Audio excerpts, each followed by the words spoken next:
సంవత్సరాల తరబడి ఎన్ని మందులు వాడినా మీ మోకాల నొప్పులు తగ్గట్లేదా? ప్రాణ పెయిన్ క్లినిక్ లో అత్యాధునిక చికిత్స. నమస్తే రమగారు. నమస్తే జయ. రమగారు, ఏదైనా చిన్న సిరీస్ స్టార్ట్ చేద్దామా? పోలాండ్ దేశంలో పెద్ద నగరానికి అనుబంధంగా ఉన్న చిన్న చిన్న ఊళ్ళలో ఒక ఊర్లో ఒక వసతి గృహం ఉన్న ఒక ఆయన ఉండేవాడు. వసతి గృహం అంటే ఒక చిన్న హోటల్ లాంటిది. జనాలు ఆ దారిని వెళ్ళేవాళ్ళు, ప్రయాణం చేసేవాళ్ళు, తర్వాత యాత్రికులు వాళ్ళు ఈ కొంత డబ్బు ఇచ్చి అక్కడ బస చేసేందుకు అవకాశం ఉండేది. ఈ నగరానికి చుట్టుపక్కల ఊళ్ళల్లో ఇలాంటివి ఉండేవి. ఇలాంటి ఒక వసతి గృహపు యజమానికి ఒక కొడుకు ఉండేవాడు. వాళ్ళకి చక్కగా డబ్బులు ఉన్నాయి, హోటల్ బాగా నడుస్తుంది. అది నగరానికి వెళ్ళే దారి. సైనికాధికారులు వాళ్ళు కూడా దిగుతారు, ఆగుతారు, అంతా బాగా ఉంటుంది. ఈ కుర్రాడు అందమైన వాడు, తెలివైనవాడు, కానీ ఆకతాయి, సోమరిపోతూ, ఏమీ పని చేసేవాడు కాదు. అన్ని లక్షణాలు ఉన్నాయి. ఒకడే కొడుకు అవడంతో వాళ్ళమ్మ వాడిని బాగా పోషించేది. రకరకాల మద్యాలు తాగటం, ఫ్రెండ్స్ తోటి అల్లరి చిల్లరి పనులు చేయటం, అక్కడికి ఇక్కడికి వెళ్ళిపోతూ ఉంటాం. అప్పుడప్పుడు వాళ్ళ నాన్న గల్లాపెట్టలోంచి ఒక 10 రూపాయలు సంగ్రహించడం, ఇలాంటివి చేసేవాడు. తండ్రి మాట వాడు వినేవాడు కాదు.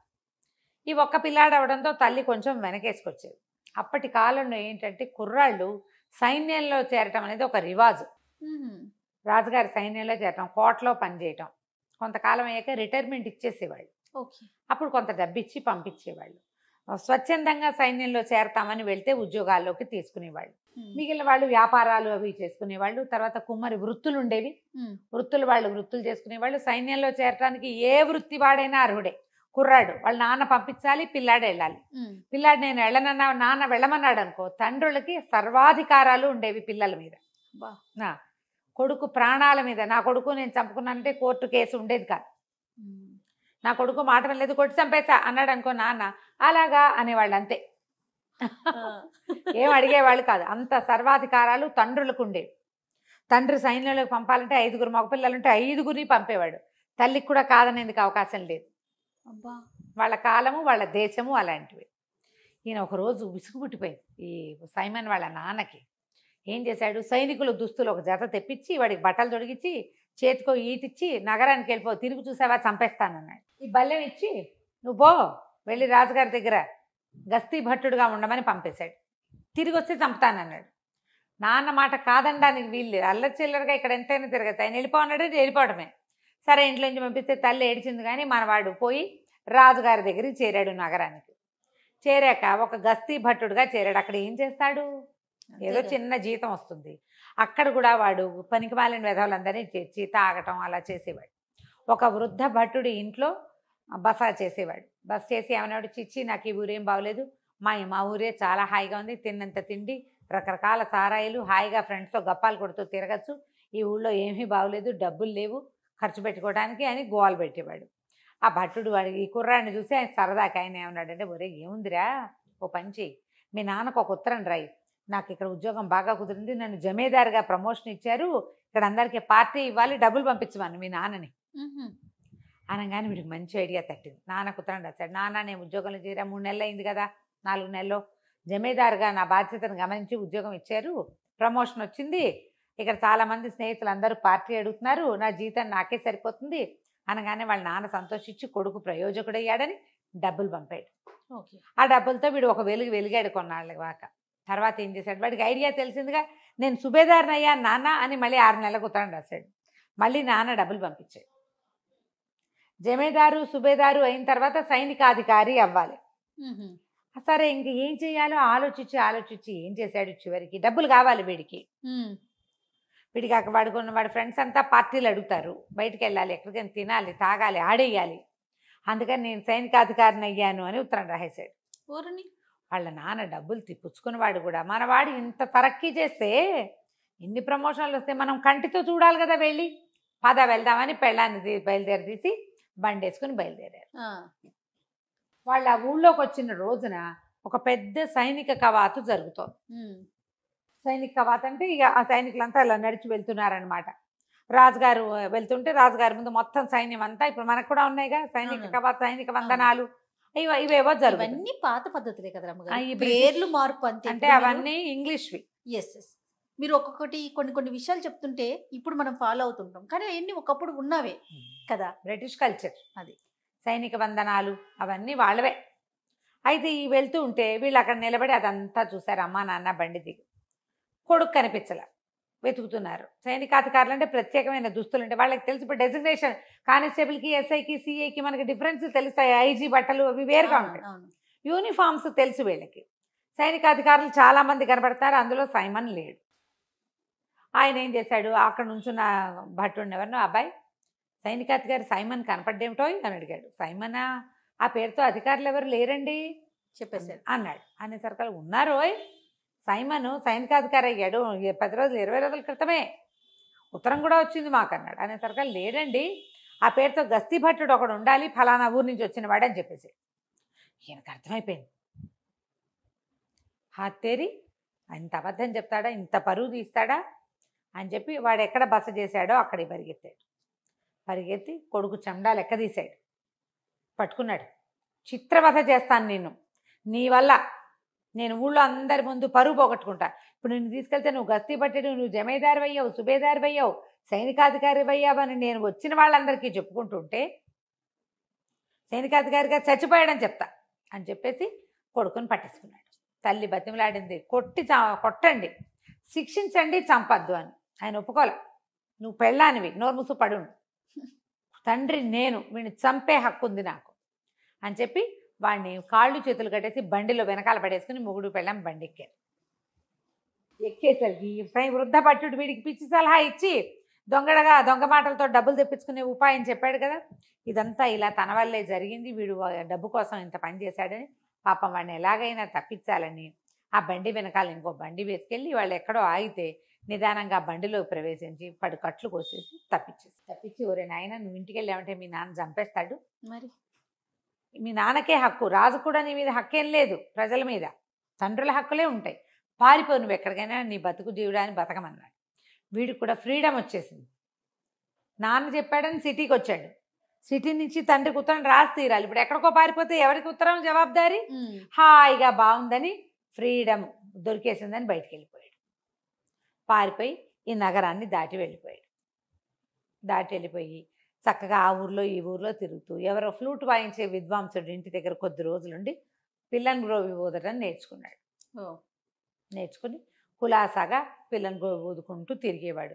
వీడు ఏ ఊరు వెళ్ళినా వీడి అందము, వీడి హ్యాండ్సమ్ పర్సనాలిటీ, కొంతకాలం ఈ గస్తీ పట్టుడుగా ఉండడంతో కొంచెం కండలు తీరిన వాడి శరీరము, ఈ ఫ్లూటు, చక్కగా మాట్లాడటం వచ్చు, మంచి కంపెనీ ఇస్తాడు, వాడు కబుర్లు చెప్తాడు, మందు కంపెనీ బాగా ఇస్తాడు, ఏదైనా ఆట ఉంటే నేను ఆడతా అంటాడు, మంచి సరదా అయిన వాడికి ఆటకాయితనమే. అక్కడి నుంచి ఏదైనా ఒక కుక్క కనపడినా దానికి ఏదైనా ఆట ఆడడం నేర్పించేస్తాడు వాడు. తెలివి ఉంది వాడికి, కుదురుగా పనిచేసే గుణం లేదు. ఆ ఊరు ఈ ఊరు తిరుగుతుంటే ప్రతి చోట వీడికి మంచి స్వాగత సత్కారాలు లభించినాయి, చాలా బ్రహ్మాండంగా ఉంది. ఈ పోలాండ్లో ఇంకా పెద్ద పెద్ద నగరాలలో ఒక సుమారైన ఒక ఊర్లోకి చేరాడు. ఆ ఊళ్ళో ఏం తెలుసుకున్నాడంటే ఆ ఊళ్ళో రాజుగారికి మహాద్భుత సౌందర్యవతి అయిన ఒక కూతురు.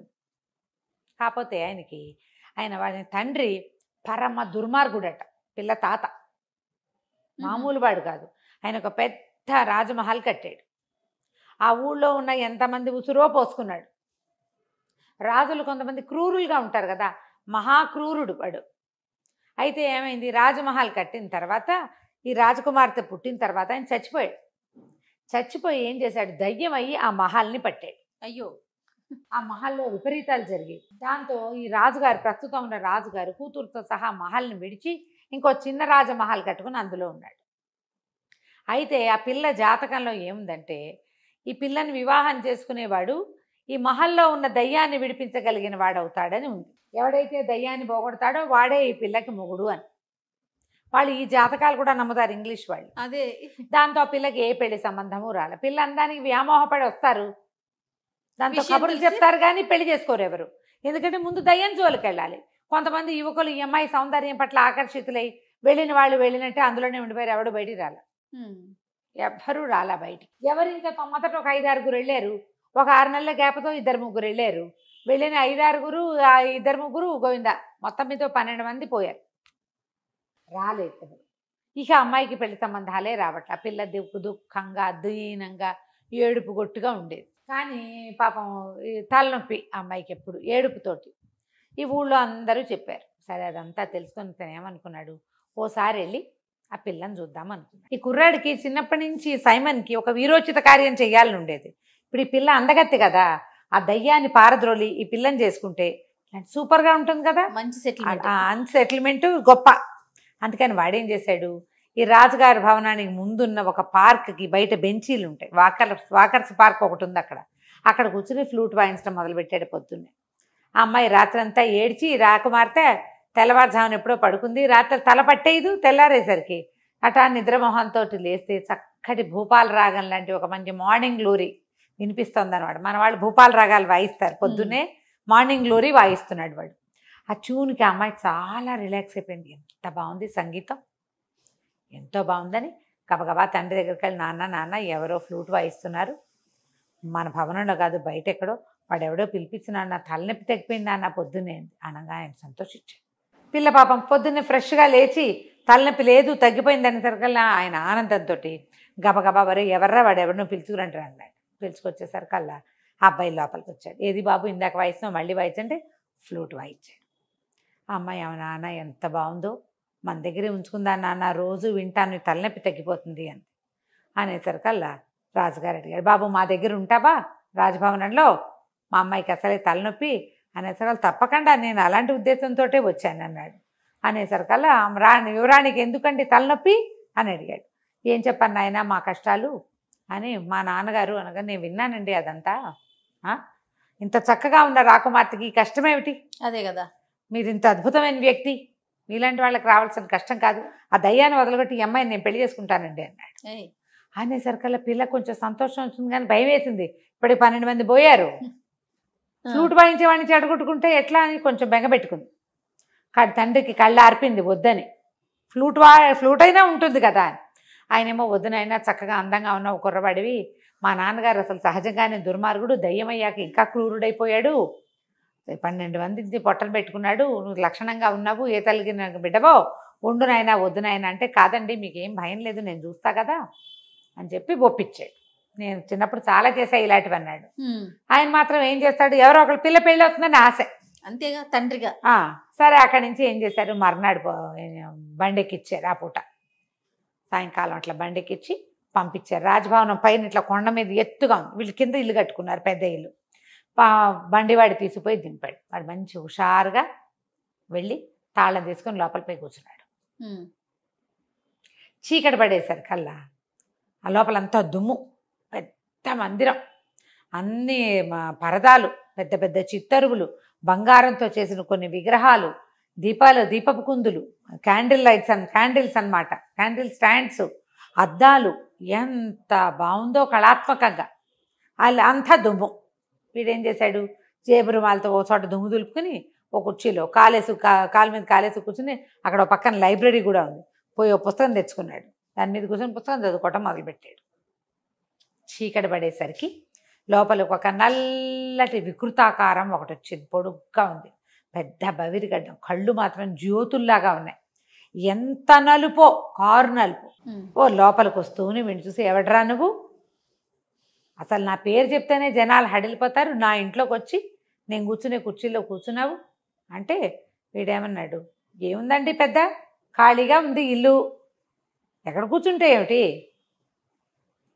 ఎక్కడ కూర్చున్నా ఒకటే, పైగా మీ గురించి చాలా విన్నాను, అదేమిటో చూద్దామని వచ్చాను, మీరు ఇదివరకు ఏమన్నా వికృతాకారంగా ఉండేవారేమో, ఇప్పుడు మీకు అంత లేదన్నాడు. మామూలుగానే ఉన్నారు, మిమ్మల్ని చూసి గుండెట్టా పగులుతుంది ఎవరికైనా, ఏముంది మీలో, ప్రత్యేకంగా కళ్ళు మొహం అన్నీ ఉన్నాయి, మనుషులకు ఉన్నట్టే, కాస్త కళ్ళు కాస్త పెద్దవి కాస్త మెరుస్తున్నాయి అంతే కదా, మీకు అంత లేదండి, నాకేం భయం గీయం ఏమీ లేదు, ఇలాంటి వాళ్ళని చాలామందిని చూశానంటే ఆయన తెల్లబోయి సరేరా ఈ మండపం అంతా మందిరం అంతా చూపిస్తాను, ఈ తాళాలు గుర్తు పుచ్చుకో అన్నాడు. ఆనంగానే వీడికి ఏమనిపించింది, చచ్చినా దాని చేతికి చెయ్యనిచ్చుకోడు. ఓహో, ఏమన్నాడు, నేను ఎందుకు చేస్తా, ఈ ఇల్లు చూడడానికి వచ్చాను కానీ మీ వస్తువులు మీ పని చేయడానికి నేను ఏమైనా పని మాడినట్టండి మీకు, అలాంటివి ఏం కుదరవు, ఏమన్నా చూపిస్తానంటే చూపించండి, మీ తాళాలు మీరే మోసుకోండి, మీరే తీసుకోండి, నాకు అక్కర్లేదు, చూపిస్తే చూస్తా, లేకపోతే ఇదిగో లైట్ వెలిగించానుక పుస్తకం చదువుకుని ఇక్కడ ఉన్న చల్లగాలి పీల్చి కొండ మీద గాలి వెళ్ళిపోతా అనేసరికి, అంత సులువా ఇక్కడి నుంచి వెళ్ళిపోతా అన్నట్టు, నన్ను ఎవడాపుతాడండి అన్నాడు వీడు. నన్ను ఎవడాపుతాడు, నన్ను ఎవరు ఆపేదేం లేదంటే సరే నీ గదిలో నేను చూపిస్తాను రా అన్నాడు. ఒక్కో గది వెళ్ళి తాళం తీయటం మొదలుపెట్టాడు. ఈ ఒక్కొక్క గదిలోకి ఆయన వెళ్తుంటే ఆ నల్లటి నలుపు విరిగి కొంచెం తెల్లబడ్డం మొదలుపెట్టింది బాడీ పైనుంచి ఆయనకి. ఎన్ని గదులో ఒక్కో గదిలోకి వెళ్తుంటే కొంచెం కొంచెం కొంచెం కొంచెం ఇంచి చొప్పున మొత్తం తెల్లబడిపోతాం. గడ్డం కూడా తెలిపి వచ్చేసింది. బెడ బాడీ అంతా తెల్లబడిపోయింది. అదేంటంటే ఒక గాలిలాగా కదులుతున్న ఆకారం నల్లగా ఉంది. ఇప్పుడు తెల్లబడి అక్కడి నుంచి ఆఖరి గదిలోకి తీసుకుపోయాడు. ఇది ఆఖరి గది, దీని తాళం తీయి అన్నాడు. అనగానే తాళం తీసుకోకూడదు అనిపించింది కుర్రాడికి. నేను ఎందుకు తీస్తాను, ఇన్ని తాళాలు తీసిన వాళ్ళు అది తీయలేరా, అది కూడా తీయండి మీరే అని అన్నాడు. ఆఖరి తాళం తీస్తే అందులో నుంచి దుర్వాసన వచ్చింది. 12 శవాలు ఉన్నాయి లోపల. ఓహోహో. ఈయన పూర్తిగా తెల్లగా అయిపోయాడు. ఆయన ఎక్కడి నుంచి ఏం చేశాడు, గొడ్డలు తీసుకొచ్చాడు. నాయన నువ్వు ధైర్యశాలివి, ఎవడో ఒకడు నాకు ఇక్కడి నుంచి విముక్తి ఇవ్వాలి.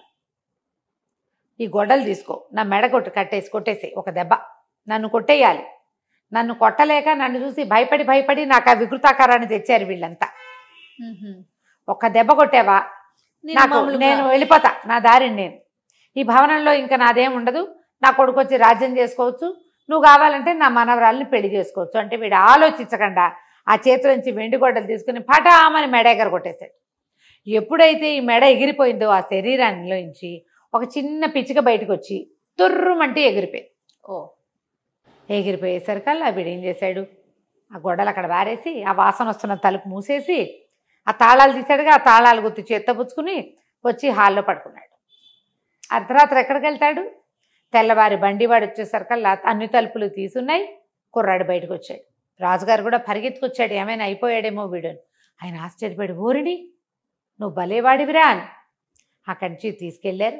ఆ అమ్మాయితో పెళ్ళి అన్నారు. సంతోషంగా ఉన్నారు కొద్ది రోజులు. పెళ్ళి అయిపోయింది. పెళ్లి కాల, కొన్నాళ్ళు విందులు వినోదాల్లో కాలక్షేపం చేశారు. ఈ బిల్డింగ్ అంతా క్లీన్ చేయడం, శుభ్రం చేయడం అవన్నీ ఉన్నాయి కదా, ప్రీ వెడ్డింగ్ లో ఉన్నారు.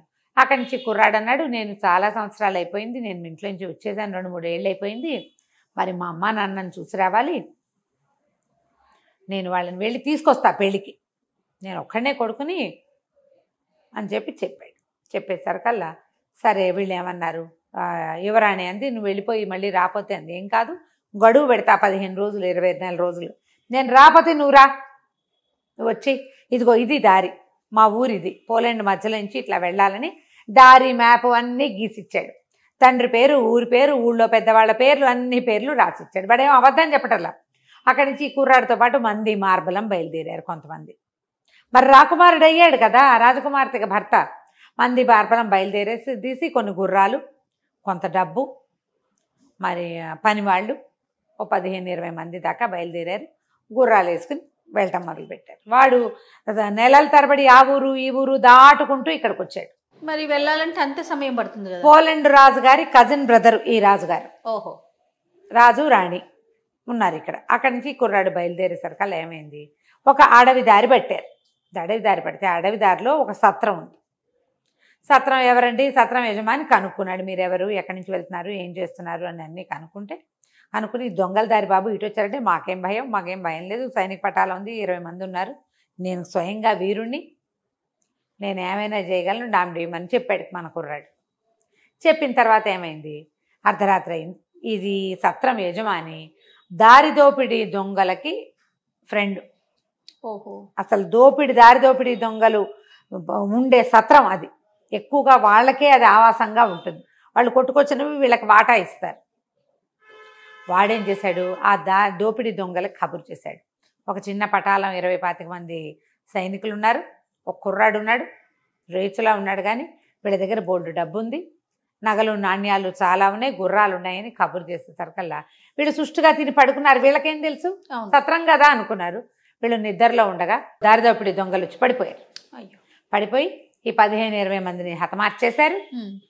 గుర్రాలను స్వాధీనం చేసుకున్నారు. లోపలికి వచ్చి కుర్రాడి మీద కత్తి విసిరారు. దూరం నుంచి విసిరేశారు పడుకున్న వాడి మీద.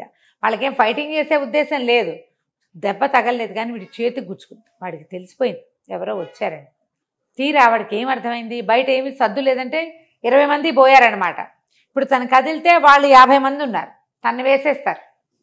కదలకుండా ఉండిపోయాడు. వాళ్ళు లోపలికి వచ్చి చిన్న దీపపు వెలుగులో వీడిని చూసి చచ్చిపోయినట్టు పడుంటే చచ్చాడు అనుకుని ముట్టుకుంటే చేతుకున్న రక్తం తగిలింది. నెత్తురు తగులుతోంది, చచ్చిపోతాడు కాసేపటి స్పృహ తప్పినట్టున్నాడని వీడు ఉంగరాలు, మెళ్ళలో ఉన్నవి, తర్వాత బట్టలు సమస్తం తీసేసుకున్నారు. తీసేసుకుని బయలుదేరి వెళ్ళిపోయారు. వాళ్ళు ఎప్పుడైతే బయటికి వెళ్ళారో మన కుర్రాడు కూడా వాళ్ళ వెంబడబడి బయటకు వచ్చేసాడు. వీడు ఒంటి మీద పైన వేసుకునే ఒక షర్టు లాంటిది, ఏమంటారు మన రాత్రిపూట వేసుకుంటారు కదా, చిన్న మ్యాక్సీ మోకాళ్ళ దాకా ఉండేది, ఇట్లా పైనుంచి తొడుకునేది, హౌస్ గౌను అంతే ఉంది. వాళ్ళ వెనకాల పడి నడుచుకుంటూ వచ్చేసాడు. వస్తే ఈ దొంగలకి ఒక అడవిలో ఒక రహస్య మార్గం ఉంది. ఆ రహస్య మార్గంలోకి ప్రవేశించారు. వీడు కూడా అదే రహస్య మార్గంలోకి వెళ్ళిపోయాడు లోపలికి. వాళ్ళ వెనకాల పడి వెళ్ళేసరికల్లా వాడికి ఏమర్థమైంది, ఆ రహస్య మార్గంలోంచి బయటికి వెళ్తే తన ఊళ్ళోకి వెళ్తారు. అది తన స్వగ్రామానికి దగ్గర. వాడికి ఆ దారులని తెలుసు కదా, పెద్ద పిల్లాడు కదా వాడు. చూసుకుని అక్కడి నుంచి ఏముంది, ఒంటి మీద ఏమీ లేవు, కర్రా పుల్లా కత్తి ఏమీ లేవు, ఈ చొక్కా తప్ప. అక్కడి నుంచి ఆ దొంగల్ని తప్పించుకుని వాళ్ళు అవతలకి వెళ్ళిపోం. కానీ వీడు తన ఊరి పొలాల్లోకి ప్రవేశించాడు. ఎవరో కొందరు రైతులు, కూలీలు కనపడ్డారు. వీడిని గుర్తుపో, ఓహోయ్ సైమన్ వచ్చావా అని పలకరించి, ఏమిటో సైనికాధికారి అయిపోయేమిటి, ఈ గుడ్డలేమిటి, ఈ అవతారం ఏమిటి, ఇదేమిటి, జబ్బకా దెబ్బ ఏమిటి అని ఎక్కిరిచ్చి వేళాకోళం చేస్తే వాడు వాళ్ళని బతిమలాడుకున్నాడు. అరే బాబు అన్నీ వచ్చాయిరా, దొంగలు పడ్డారు, వాళ్ళ వెనకాల పడి వచ్చాను. అవును ఇది దొంగల దారే వాళ్ళకి తెలుసు. వాళ్ళు ఏం చేశారు, సరే వీడికి చలి వేసుకోవడానికి ఒక ప్యాంటు, అక్కడి నుంచి తల కట్టుకోవడానికి ఒక తలగుడ్డ ఇచ్చి, వస్తే స్వెటర్ లాంటిది ఇచ్చి వాడిని ఊళ్ళోకి ప్రవేశపెట్టారు. ఇంటికి వెళ్ళేసరికి నా తండ్రి ఇంట్లో లేడు. వాళ్ళ అమ్మ వీడిని చూసి కావలించుకొని, నాయన బతికే ఉన్నవరా నాయన అని అన్నం పెట్టి పడుకోబెట్టింది. తినేసి పడుకున్నాడు. ఇప్పుడు ఎంత దూరమో నడిచి వచ్చాడు కదా రాత్రి చల్లు. సరే తెల్లారి ఆ తండ్రి బయట ఊరు నుంచి ఇంటికి రాగానే తల్లి మొహం చూసరికల్లా ఆయన ఆశ్చర్యపడి, ఏమిటి నీ మొహం అలా ఉంది, ఏం జరిగింది అనేసరికల్లా ఆవిడ బిక్కమొహం వేసి, పిల్లవాడి వార్త తెలిసిందండి. వార్త తెలిసిందా, వాడే వచ్చాడా, వార్త తెలిస్తే నీ మొహం ఇలా ఉండదు, ఇంకోలా ఉంటుంది, వార్త తెలిసిందంటే ఉత్సాహంగా చెప్పేది. పిల్ల ఏడుపు మొహం ఉంది అంటే ఏమిటర్థం, పిల్లాన్ని చూసి ఏడ్చిందనమాట ఆవిడ. అక్కడి నుంచి ఆవిడ బతిమలాడింది, బామాలింది, వాడిని చంపేస్తానన్నాడు నాన్న. చంపేయద్దు, ఏదైనా ఒక పని చెప్పి ఇంట్లో ఉంచుకుందాం అని చెప్పి బతిమలాడి కాళ్ళు పట్టుకున్నంత పని చేస్తే, సరే సైమన్ని బయటికి పిలిచి 4 చెంపకాయలు కొట్టి వాళ్ళ నాన్న ఒక 20 మేకలు అప్పచెప్పాడు. మేకలు తోలే వాళ్ళు ఏ బట్టలు వేసుకుంటారో ఆ బట్టలు తెప్పించి ఇచ్చాడు. ఈ గుడ్డలతోటి ఉండు. వాడేం చెప్పలేదా, చెప్పినా ఆయన నమ్మడు, చెప్పాడు, చెప్పినా ఆయన నమ్మలేదు, అబద్ధాలు అనుకున్నాడు. ఎందుకంటే వాడు ముందు జమేదారు, సుబేదారు, సైనికాధికారి అబద్ధం చెప్పాడు. అందుకని ఇప్పుడు యువరాణి సంగతి చెప్తే నాన్న ఏం నమ్ముతాడు, అదే కదా, నమ్మడు కదా. అక్కడి నుంచి మేకలను తోలమన్నాడు. వీడు ఏం చేస్తాడు పాపం, ఏం చేయలేడు. తండ్రి మాట కాదన్న వాడికి విలువ లేదు. తన ఊళ్ళోకి వచ్చాక తండ్రి మాట వినాల్సిందే, పైగా అట్లాంటి ప్రాక్టీస్ వాడికి. ఇక మేకలు తోలటం మొదలుపెట్టాడు. వాడికి ఫ్లూట్ అలవాటు ఉంది కదా, ఆ ఫ్లూట్ ఊదుకుంటూ మేకలకి చక్కగా డ్యాన్సులు చేయటము, తలకాయలు ఊపటము అలా నేర్పించి ఉంచుకుంటున్నాడు. రోజు అక్కడే ఉండేవాడు. నెల గడిచింది, ఇది అబ్బాయి వెనక్కి రాల. ఇక్కడ యువరాణి సైమన్ ఇంటికి వెళ్ళిపోయాడు. వాళ్ళ నాన్నేమో అతనికి మేకలు కాసే పని అప్పచెప్పి ఈయన ఫ్లూట్ పట్టుకొని వెళ్ళిపోయాడు, మేకలను కాసుకుంటున్నాడు. నెల దాటిపోయింది. 15 రోజులు వెళ్తాను, 15 రోజుల్లో తిరిగి వస్తాను, అక్కడ ఒక మధ్యలో 2-3 రోజులు, 10 రోజులు పూర్తిగా పట్టదు, నువ్వు నెల అని చెప్పాడు. నెల దాటి 4-5 రోజులు అయ్యి ఎక్కడా సందడలేదు.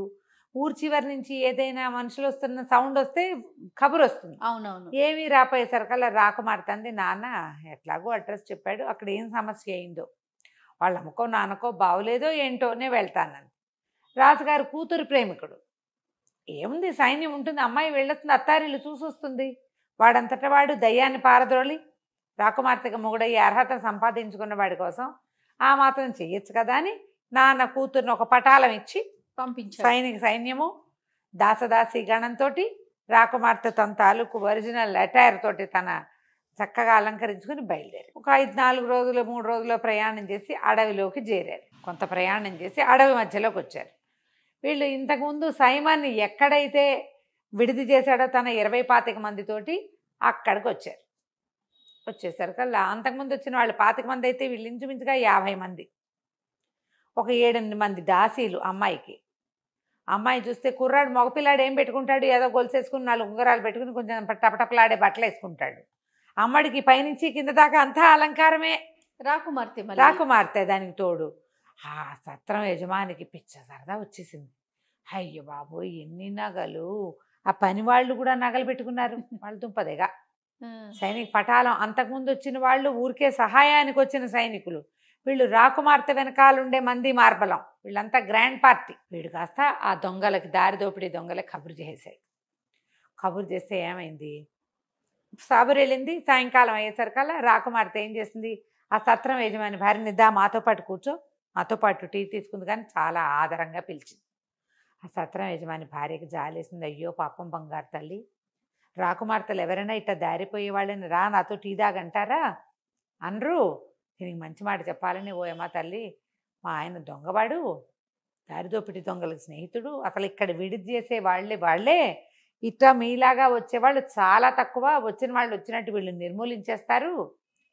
కిందటిసారి 10 నెలల క్రితం ఒక కుర్రాడు వచ్చాడు, ఎంత బాగున్నాడో, వాడితో 20-25 మంది వచ్చారు, చక్కగా ఇంత పొడుగ్గా ఫ్లూట్ వాయిస్తూ పంచదార చిలకల్లే ఉన్నాడు, మొత్తం అందరిని చంపేసి దొంగలు దోచేశారమ్మా, ఎంత వెతికినా ఆ కుర్రాడి శవం మాత్రం కనపడలేదమ్మా, ఏ కుక్కలు నక్కలు ఎత్తుకుపోయాయో అనగానే యువరానికి అర్థమైపోయింది, వాడు సైమనే ఆ ఫ్లూట్ వాయించేవాడు.